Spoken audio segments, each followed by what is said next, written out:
Hi guys, merienda tayo. It's merienda time, no? Pero hindi ato ay lumabas kung ano lang yung nakita natin sa ating pantry. Pantry daw. So, meron dyan, binigyan kami noon, last January. Marami kami binigyan ni Gladys Reyes, no? Marami siyang binigay sa amin, mga sabon, mga vinegar, kung ano-ano pa, mga panghilod, ano pa ba binigay? Ang dami niya binigay sa amin, pati mga gata, mga gata na para sa parang yog. O ito, may naiwan pa siya biguring. Pakita ko sa inyo guys, yung biguring, kung ano yung biguring. Biguring, parang pancit canton lang siya guys. Ayan, parang pancit canton lang. Saan ba ito? Parang pancit canton lang siya. Tapos, gusto yung lagyan ng ng itlog, pwede naman. Yung iba kasi yung itlog parang malasado. Sunny side up. Ako talaga hard boiled egg talaga gusto ko. Hindi ako makontento sa isa, dalawa, tatlo talaga. Bahala na. Cholesterol. So ito po yun. Parang pancit canton lang siya. Ang lasa,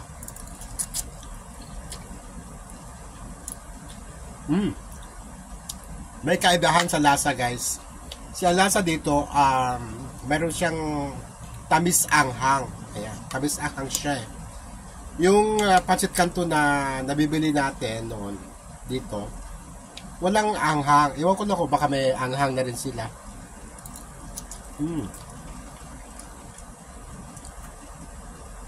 Sarap.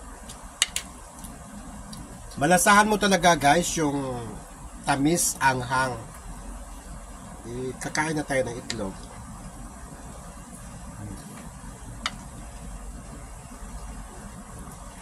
Sasubukan lang. Pero kung meron ako ang biskwit, ganun lang guys, no?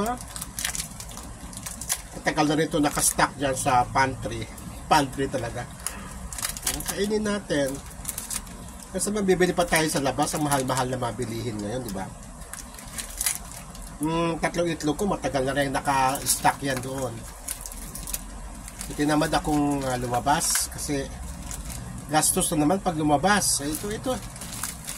Masarap naman tong miguring na bigay sa atin ni Gladys Reyes.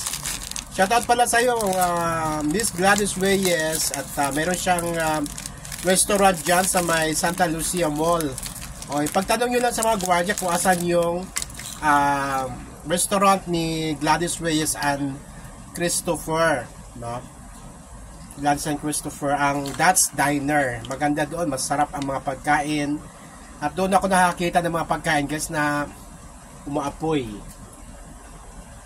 Syempre pa, iwan ko lang, ako guys kasi ma-coffee ako, pero black coffee lang talaga ako guys. Ayoko ng iba pang coffee na 3-in-1. Itong coffee ko, bigay din to. Bigay din to ng sa abroad, taga-abroad. Arlene Acore Andres. Yan, Timi. Nakalagay pa Timi. Bigay to ni Arlene Acore Andres of Singapore. Hi sa'yo, Arlene. Kumusta ka na? Bakit nag-left ka sa mga GC natin? Anyway, so ito na, masarap ang miguring guys. Actually, this is not the first time na kumain ako ng miguring. Kasi nung nasa nasa Malaysia kami, sinervan kami dito ni Yuki Clyde, kung saan doon kami nagstay sa kanyang condo. Kasama ko noon sina Roldan Castro, sina John Fontanilla, at nagustuhan namin yung lasa ng miguring. Ganito ang lasa ng miguring sa Malaysia. Kain tayo guys. Huwag na tayong arte-arte guys sa hirap ng buhay ngayon, sa mahal na mga bilihin ngayon.